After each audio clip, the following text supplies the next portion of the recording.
with 16 years active duty Army and 2 years Air Force Civil Service. Mark Dupuy from Odessa, California, also part of the 912 Aircraft Repair Squadron, who retired after 20 years of active duty and now has 1 year of civil service as well. Please give them a round of applause.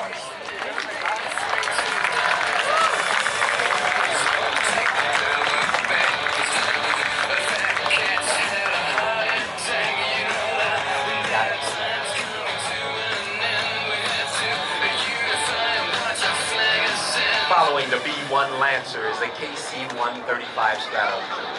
The crew in the KC-135 is Major Jonathan Q. Britt and Major Tim Ultrashed, Staff Sergeant Jeremiah Putno, and Senior Master Sergeant Kurt Henson.